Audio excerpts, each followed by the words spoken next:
Hello friends, I am Eknath Wage sir and welcome in my channel English for us. In this video, we are going to learn clauses. Clauses त्याला मराठीमध्ये गौण उपवाक्य असे म्हणतात. आता clauses म्हणजे काय? आता मराठीमध्ये माहित आहे, पण ॲक्च्युली व्हॉट आर क्लॉजेस? काय आहे क्लॉजेस? ओके, त्याच्यामध्ये काही फरक आहे का? Difference between sentences and clauses. त्या वाक्य आणि उपवाक्य यामधला काय फरक आहे ते आपण पाहणार आहोत. इकडे पहा, I know how you play chess.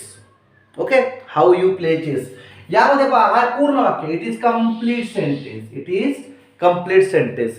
But this complete sentence contains two subjects and two verbs. हा सब्जेक्ट आहे आय आणि नो हा सुद्धा वर्ब आहे. ठीक आहे. दुसरा पहा, हाऊने सुरू होणारा दुसरा वाक्य आहे.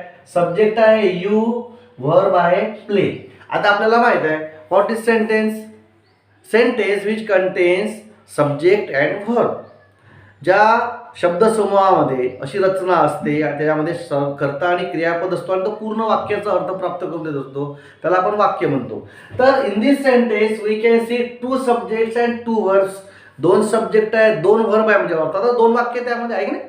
एक सब्जेक्ट एक वर्ब असेल तर एक वाक्य, दोन सब्जेक्ट दोन वर्ब असेल तर दोन वाक्य.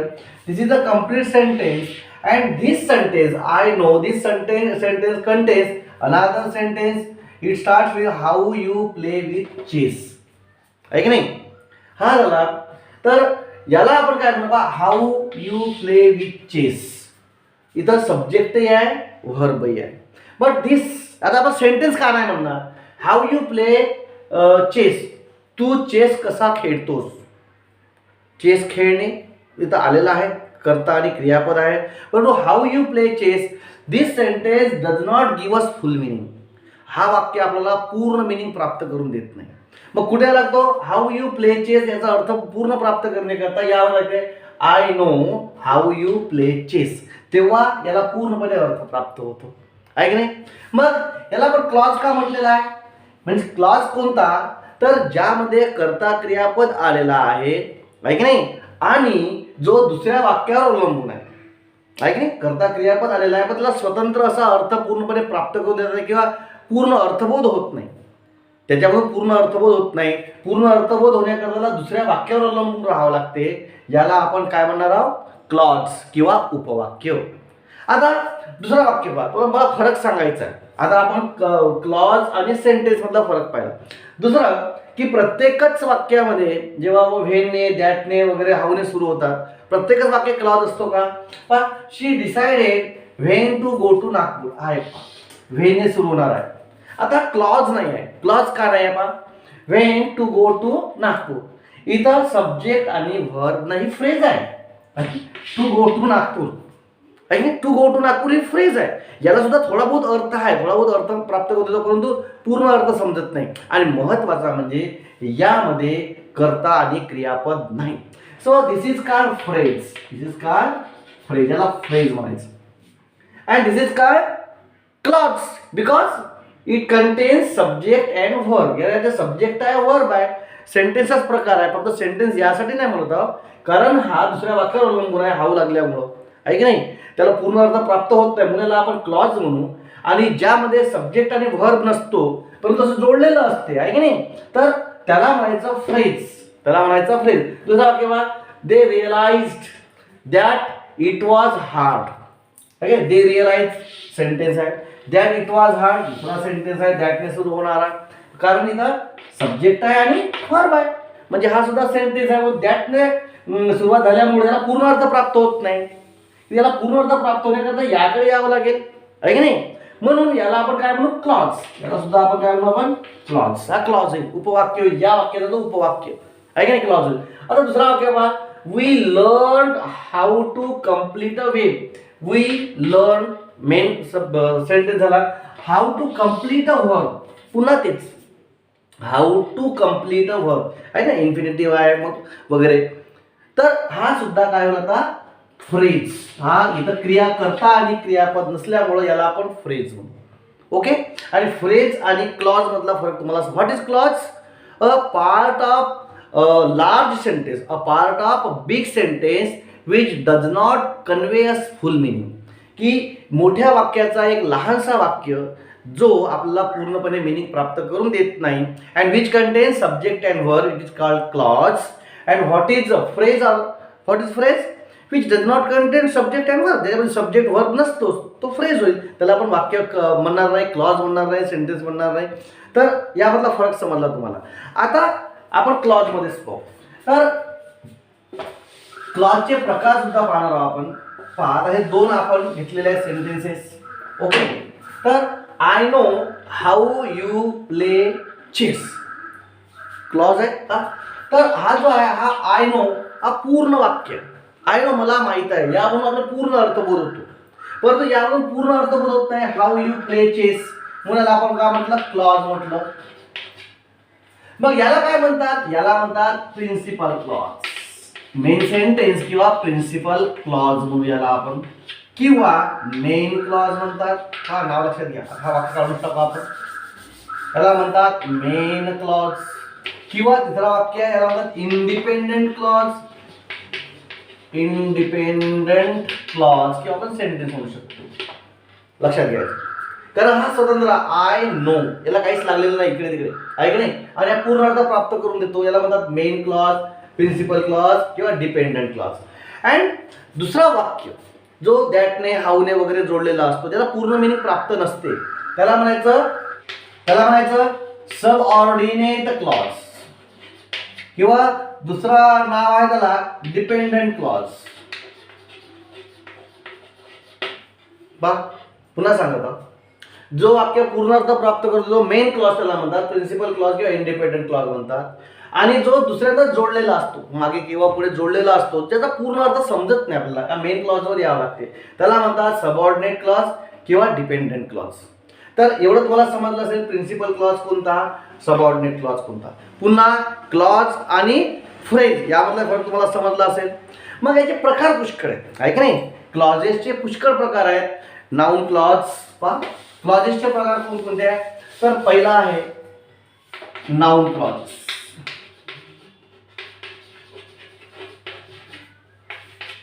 दुसरा आहे ऍडजेक्टिव्ह क्लॉजेस,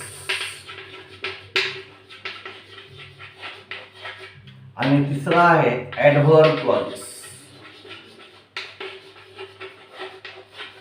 आता कसं ठरते, आहे की नाही. नाउन क्लॉजेस म्हणजे काय, ऍडजेक्टिव्ह क्लॉजेस म्हणजे काय, ऍडव्हर्ब क्लॉजेस म्हणजे काय. Those clauses means according to their functioning in the sentence they are known. त्यांच्या कार्यानुसार त्या पूर्ण वाक्यामध्ये, मोठ्या वाक्यामध्ये त्या क्लॉजचा कोणता कार्य आहे, कोणता फंक्शन आहे. जर तो नाउनचं काम करत असेल त्याला नाउन क्लॉज म्हणू, जर तो क्लॉज ऍडजेक्टिव्हचं काम करत असेल त्याला ऍडजेक्टिव्ह क्लॉज म्हणू, जर तो क्लॉज ऍडव्हर्बचं काम करत असेल, फंक्शन करत असेल तर ऍडव्हर्ब क्लॉज म्हणू. त्यांच्या function according to their functioning their names are given, त्याला नावं दिल्या जाते. तर आपण सर्वात पहिले नाउन क्लॉजेस बद्दल पाहणार. पायाकडे नाउन क्लॉजेस, त्यामध्ये पहिला घेतला आपण, she notice that boys were laughing, असा वाक्य आहे. She notice that boys were laughing. आता हा कंप्लीट सेंटेन्स आहे. ओके, अब it is a big sentence and it contains two sentences. She notice, तिच्या लक्षात आलं. दुसरा वाक्य आहे दॅट बॉईज वेअर लाफिंग, की मुलं हसत होती. आता यामध्ये तुम्हाला समजलं असेल, that boys were laughing, this clause does not give us full meaning. हा जो क्लॉज आहे आपल्याला पूर्ण अर्थ प्राप्त करतो, की बॉईज वेअर लाफिंग म्हणजे काय, की मुलं हसत होते. कशाबद्दल हसत होते, काऊन हसत होते, काय झालं वगैरे आपल्याला काही समजत नाही. But when we come to this sentence, she notice, तिच्या लक्षात आलं की boys were laughing. Now we get full meaning of this sentence. आता या वाक्याचा पूर्ण अर्थ आपल्याला समजतो. So this is clause. Subordinate clause त्याला म्हटलं आपण, आहे की नाही. डिपेंडंट, डिपेंडंट का, डिपेंडंट म्हणजे अवलंबून असणारा, हा अवलंबून या वाक्यावर, आहे की नाही. जर आपण हा वाक्य जर लिहिला नाही पहा, दॅट बॉईज वेअर लाफिंग, याचा अर्थ काय, की मुले हसत होते, याचा अर्थ काहीच समजत नाही आपल्याला, आहे की नाही. म्हणजे अर्थबोध पूर्ण होत नाही. परंतु आणि हा वाक्य पहा, शी नोटीस, तिच्या लक्षात आलं, आहे की नाही. त्यामुळे इथं समजते आपल्याला, शी नोटीस समजलं का, तिच्या लक्षात आलं, काय आलं वगैरे ते सांगण्याची गरज नाही, आहे की नाही. हा फुल सेंटेन्स आहे आणि हा डिपेंडेंट आहे याच्यावर. या वाक्याला जोडल्याशिवाय याला अर्थबोध प्राप्त होत नाही. म्हणून it is called dependent clause or subordinate clause. It is called main clause. आता नाव कसं पडलंय की सबऑर्डिनेट क्लॉजचं नाव कसं देतात, सबऑर्डिनेट क्लॉजचं नाव कसं देतात. आता बघा हा कशाचं काम करत आहे, हा झाला सब्जेक्ट, हा झाला व्हर्ब आणि या नोटीसचा हा ऑब्जेक्ट म्हणून आहे, हा ऑब्जेक्ट. आणि ऑब्जेक्ट हा नेहमी नाऊन असतो, आपल्याला माहित आहे नाऊन किंवा प्रोनाऊन ऑब्जेक्ट म्हणून आपण वापरतो. तर याचा फंक्शन काय ऑब्जेक्टचं, आणि ऑब्जेक्ट हा नाऊन असतो आणि तो क्लॉज आहे म्हणून तो नाऊन क्लॉज. सोपं आहे. नाऊन क्लॉज का म्हणायचं, because it works as object and objects are noun and it is clause, so it is called noun clause. की क्लॉजचं काम करत आहे आणि सॉरी ऑब्जेक्टचं काम करत आहे आणि ऑब्जेक्ट हा नाऊन असतो म्हणून हा नाऊन क्लॉज. म्हणजे त्याच्या कार्यानुसार आपण ते क्लॉजेस पाळत असतो. ठीक आहे. म्हणजे आता पहिलं की नाऊन क्लॉज म्हणजे काय समजलं तुम्हाला, नाऊनचं काम करणारा क्लॉज म्हणजे नाऊन क्लॉज. मग तो ऑब्जेक्ट राहील किंवा सब्जेक्ट राहील. दुसरा प्रकार पाहू त्याच्यामध्ये,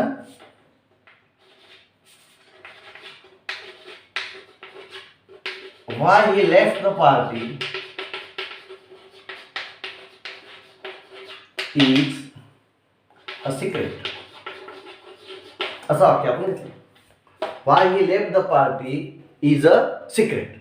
आता यामध्ये पहा why he left the party, subject आहे ही, लेफ्ट आहे व्हर्ब म्हणजे हा सेंटेन्स आहे. But why he left the party, त्यानं पार्टी का बरं सोडली, we cannot understand from this sentence. या वाक्यावर आपल्याला समजत नाही.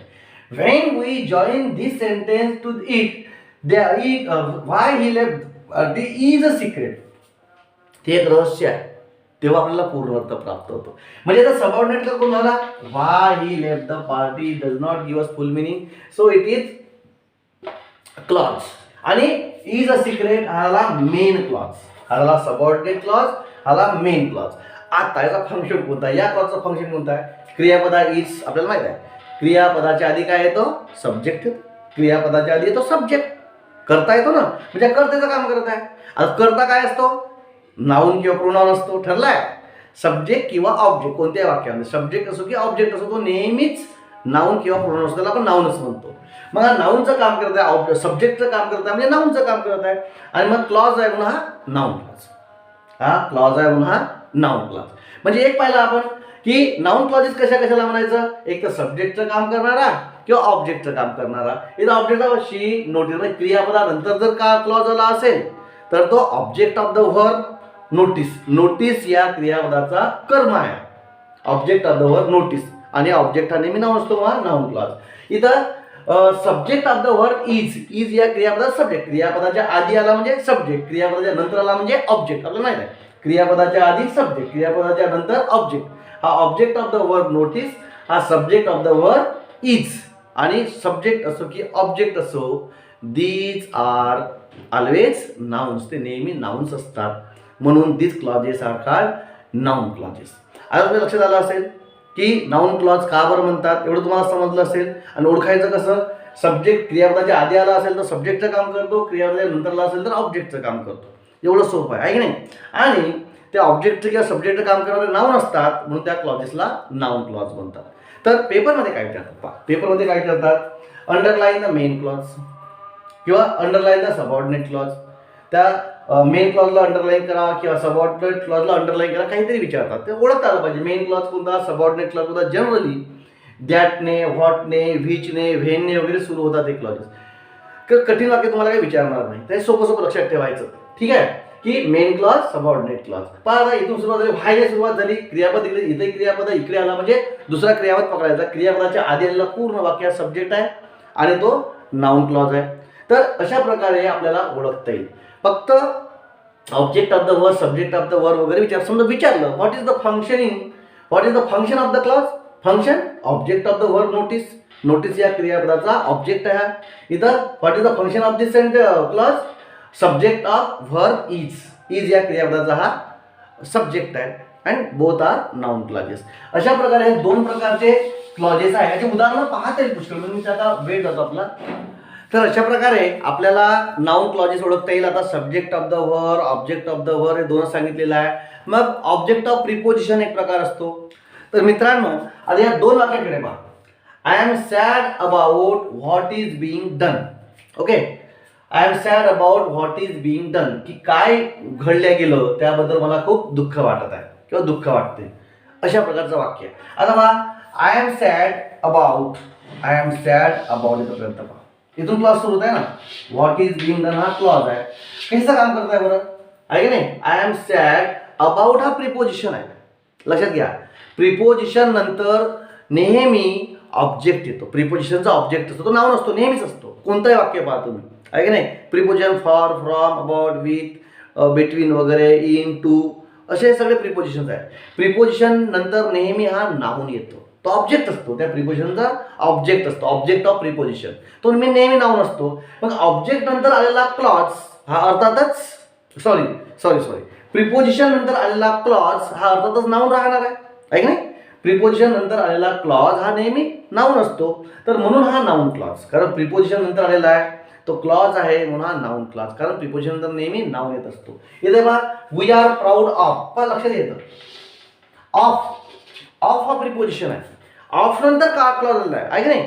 पुन्हा सांगतो, ऑफ नंतर किंवा प्रिपोजिशन नंतर नेहमी नाउनच येतो, ठरलेला आहे. मग इथं क्लॉज आला आहे, पुन्हा noun clause, object of preposition of. या ऑफ या प्रिपोजिशनचा हा ऑब्जेक्ट म्हणून काम करत आहे आणि हा नाउन क्लॉज आहे. तर हे एक समजलं असेल की ऑब्जेक्ट ऑफ प्रिपोजिशन म्हणजे प्रिपोजिशन नंतर येणारा, प्रिपोजिशन कोणते माहिती आहे तुम्हाला, माहिती आहे ना. In, into, above, below, about, with, between वगैरे वगैरे, हे सगळे प्रिपोजिशन आहे.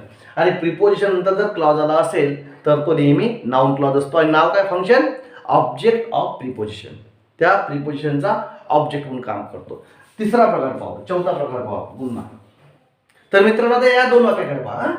That was what she really sed. हा, आता इकडे पहा, बरोबर पहा, करता आहे दॅट, क्रियापद आहे वाज, वाज नंतर क्लॉज आलेला आहे. आता दुसरा वाक्य पहा, she seems that he will help us. आता हे वेगळे कसे आहे, हा एक क्रियापद आहे. मग त्याच्यामध्ये आपण क्रियापदामध्ये पाहिलं ट्रान्झिटिव्ह व्हर्स अँड इनट्रान्झिटिव्ह व्हर्स, आहे की नाही. सकर्मक क्रियापद, अकर्मक क्रियापद. आता इनट्रान्झिटिव्ह व्हर्स म्हणजे काय, त्याला कर्म नसतो. जसं एन, इज, आर, वाज, वेअर, टू बीचे फॉर्म आहे. याला कधीच व्हर्ब येत नाही, त्या या व्हर्ब नंतर कधीच ऑब्जेक्ट येत नाही, त्याला कर्म नसतोच. असेच काय आहे, फ्लाय म्हणजे उडणे, त्यानंतर नाउन येत नाही. A bird flies in the sky, यांच्यानंतर प्रिपोजिशन येईल, त्यानंतर नाउन येईल, पण डायरेक्ट त्याच्यानंतर नाउन येत नाही. तर या पाहायचं कोणतं आहे की that was what she really sed, it seems that he will help अस. हे अकर्मक क्रियापद आहे. मी जर वाजलं, सीम्स आहे, फ्लाय आहे, वॉक आहे, फील आहे, यांना कर्म नसतो. मग अकर्मक क्रियापदानंतर जो येणारा क्लॉज आहे, ज्या अकर्मक क्रियापदानंतर येणारा क्लॉज, याला म्हणतात कॉम्प्लिमेंट, याला म्हणतात complement. Okay, complement of the verb. Okay, noun clause as complement of the verb. या व्हर्बचं हे कॉम्प्लिमेंट आहे, आहे पूरक माहिती सांगतात. हे काय करतात, पूरक माहिती. कॉम्प्लिमेंट काय करतो, जास्तीची माहिती त्या क्रियापदाबद्दल किंवा त्या कर्त्याबद्दल सांगत असते. म्हणजे इथं हा नाउनचं काम करत नाही, तर कॉम्प्लिमेंटचं काम करत आहे. सो आता काय म्हणू आपण की this clause is known as complement of the verb. याला आपण कॉम्प्लिमेंट ऑफ द व्हर्ब असं म्हणू. तर या सुद्धा नाउनचं काम करतात. कॉम्प्लिमेंट हा सुद्धा नाउन असतो, म्हणून हा नाउन क्लॉज. तर मित्रांनो, या वाक्यांकडे पाहता. आता काही वाक्यांमध्ये असे ॲडजेक्टिव्ह असतात आहे, टू बीच्या रूपानंतर शुअर वापरतो आपण. I am sure, I am certain, I am uncertain, I am doubtful, आहे की नाही, I am convinced, I am satisfied, असे काही ॲडजेक्टिव्ह आहे. त्या ॲडजेक्टिव्ह नंतर आपण क्लॉज वापरतो. I am sure I will get success, आहे की नाही, आला आय विल गेट सक्सेस. तर अशा प्रकारचे ॲडजेक्टिव्ह नंतर जे काही वापरतो त्याला कॉम्प्लिमेंट म्हणतात, त्याला म्हणतात कॉम्प्लिमेंट. आणि कॉम्प्लिमेंट हा नाउन असं समजतो आपण. I am sure that he will succeed, हा क्लॉज आहे. आता लक्षात आलेला आहे तुमच्या, क्लॉज आहे हा. इथे सुद्धा he was satisfied that Riya got a job. मग हे कशाचं काम करतो, ॲडजेक्टिव्ह नंतर आलेला आहे कॉम्प्लिमेंटचा, मग ॲडजेक्टिव्ह कॉम्प्लिमेंट, याला काय म्हणतात ऍडजेक्टिव्ह कॉम्प्लिमेंट. ऍडजेक्टिव्ह कोणते? Sure, satisfied, dissatisfied, I am not unsatisfied, असं आपण वेगवेगळे म्हणू शकतो आहे की नाही. नंतर डाऊटफुल, आय एम डाऊटफुल, अशा प्रकारचे. तर अशा प्रकारचे ऍडजेक्टिव्ह नंतर क्लॉज आला असेल, अशा प्रकारचे ऍडजेक्टिव्ह नंतर क्लॉज आला असेल तर त्याला म्हणतात ऍडजेक्टिव्ह कॉम्प्लिमेंट. त्याला काय म्हणायचं? Adjective complement. तर मित्रांनो पहा, आता आपण पाचही प्रकारचे नाउन क्लॉजेस आता पाहणार आहोत. आता यामध्ये पहा, it depends on what he does. आता आपल्याला समजलं आहे की नाउन क्लॉज म्हणजे काय, की नाउनचं काम करणारा क्लॉज म्हणजे नाउन क्लॉज. त्याला फंक्शननुसार आपण वेगवेगळे वाक्य घेतले. It depends on what he does. आता क्लॉज तर ओळखते तुम्हाला, सबऑर्डिनेट क्लॉज कोणता ओळखला आपण, व्हॉट ही डज. तो कशाच्या आधी आलाय पहा, आता तो आला आहे ऑन म्हणजे प्रिपोजिशनच्या आधी. मग आपण काय म्हणत आहे? Object of preposition. त्याचं फंक्शन कोणतं आहे? हा प्रिपोजिशन आहे, ऑब्जेक्ट आहे, कर्माचं काम करत आहे आणि ऑब्जेक्ट नेहमी नाऊन असतो म्हणून हा नाऊन क्लॉज. ठीक आहे, एक समजलं. Functioning, it is the object of preposition on. On या प्रिपोजिशन तो ऑब्जेक्टचं काम करत आहे, त्याला noun clause object of preposition. नंतर I realize that I was cheated. I realize subject आहे, व्हर्ब आहे, म्हणून व्हर्ब नंतर काय येतो? ऑब्जेक्ट येतो, कारण हा ट्रान्झिटिव्ह व्हर्ब आहे की नाही. मग दॅट आय वॉज चिटेड हा क्लॉज आहे, तुम्हाला माहिती आहे, हा सबऑर्डिनेट क्लॉज आहे, डिपेंडंट क्लॉज आहे आणि हा मेन क्लॉज आहे. एवढं तुम्हाला माहिती आहे. हा मेन क्लॉज आहे, हा सबऑर्डिनेट क्लॉज आहे, हा मेन क्लॉज आहे, सबऑर्डिनेट क्लॉज आहे. मग हा याचं काम कोणतं आहे? Subject and verb. व्हर्ब नंतर आला म्हणजे ऑब्जेक्ट आहे की नाही, ऑब्जेक्टचं काम करत आहे. मग ऑब्जेक्ट हा नाऊन असतो म्हणून हा नाऊन क्लॉज. ठीक आहे. What is the function? Function is object of the verb realise. Realise या व्हर्बचा हा ऑब्जेक्टचं काम करत आहे, ह्याला फंक्शनिंग. ऑब्जेक्ट हा नेहमी नाऊन असतो म्हणून noun clause. What he wrote was harmful. पहा, व्हॉट ही रोट इथून क्लॉज सुरू होत आहे, तर इथं क्रियापद मी सांगितलं ना, इथंही सब्जेक्ट आहे, व्हर्ब आहे, व्हर्ब नंतर पुन्हा व्हर्ब आलेला आहे आणि हा व्हॉटने सुरू झालेला आहे. व्हॉटने सुरू झाला आहे म्हणजे हा नक्कीच क्लॉज आहे. क्लॉज व्हॉटने सुरू झाला म्हणजे क्लॉज आहे. कुठंपर्यंत? दुसरा क्रियापद येईपर्यंत थांबायचं. दुसरा क्रियापद सुरू झाला म्हणजे त्याच्या आधीचा भाग हा क्लॉज आहे समजायचं. हे सोपं आहे. सुरुवातच जर अशी झाली क्लॉजने म्हणजे व्हॉट, दॅट, व्हेन, विच वगैरे या शब्दांनी, समजायला का हा क्लॉज आहे. कुठंपर्यंत थांबायचं? दुसरा व्हर्ब येईपर्यंत. दुसरा व्हर्ब आला की समजून जायचं की आधीचा भाग हा पूर्ण क्लॉज आहे. मग सांगितलंय की व्हर्बच्या आधी काय येतो? सब्जेक्ट येतो आहे की नाही. व्हर्बच्या आधी येतो सब्जेक्ट आणि सब्जेक्ट हा नाऊन असतो म्हणून नाऊन क्लॉज.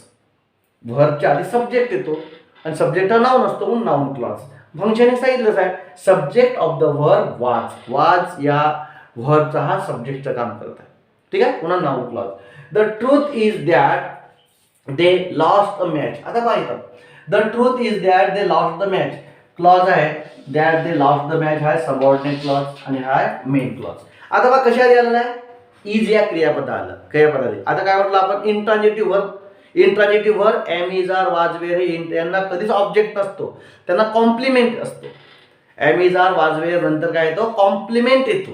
सीम आहे, फील आहे, वॉक आहे, फ्लाय आहे, असे काही व्हर्ब्स आहेत त्यानंतर कधीच ऑब्जेक्ट येत नाही. ते लक्षात ठेवायचं. जनरली विचारलं तर एम, इज, आर, वाज, वेर तेच वाक्य विचारतील. एम, इज, आर, वाज, वेर नंतर जर क्लॉज आला तर तो नक्की कॉम्प्लिमेंटचं काम करताय. तर what is the complement of the verb is. Is या व्हर्बचा कॉम्प्लिमेंटचं काम करत आहे, तो सुद्धा नाऊन असतो म्हणून हा नाऊन क्लॉज. चला चौथा प्रकार. पाचवा प्रकार, he was convince that students were right. आता हा क्लॉज आहे, दॅटने सुरू झाला, हा क्लॉज आहे, कोणा? सबऑर्डिनेट क्लॉज आहे. पहा कशाने आलेला आहे? कन्व्हिन्स्ड ऍडजेक्टिव्ह आहे, आता सांगितलं होतं. Adjective complement. ऍडजेक्टिव्ह नंतर जर आला असेल सेंटेन्स, ऍडजेक्टिव्ह नंतर कॉम्प्लिमेंट येतो आहे की नाही.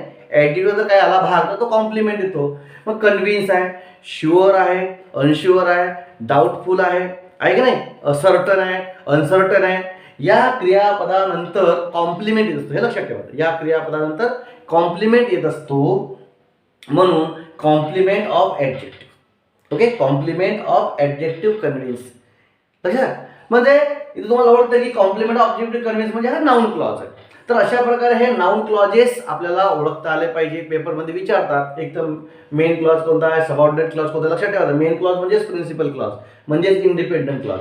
सबऑर्डिनेट क्लॉज किंवा डिपेंडंट क्लॉज हे लक्षात, हे एक प्रकारे ओळखतात की मेन क्लॉज कोणता आहे ओळखा, सबऑर्डिनेट क्लॉज कोणता आहे ए. नंतर नाव कोणतं आहे सांगतात, फंक्शनिंग बायचाच विचारतात, पण नाव कोणता पाहायचं, मग त्याच्या फंक्शनिंगनुसार सब्जेक्ट आहे की ऑब्जेक्ट आहे, मग ऑब्जेक्ट आहे तर कोणता ऑब्जेक्ट आहे, मग ॲडजेक्टिव्ह नंतर आला आहे का, प्रिपोजिशन नंतर आला आहे का, तर यानुसार तो नाउन क्लॉज ओळखायचा. तर मला वाटते मित्रांनो की तुम्हाला हा नाउन क्लॉज भाग समजला असेल, थोडा किचकट आहे परंतु तुम्ही वारंवार पहा, लक्षात येईल तुमच्या. तर जर सबस्क्राईब केलं नसेल तर सबस्क्राईब करा आणि आपल्या मित्रांना सुद्धा सांगा. पाहत राहा. बाय.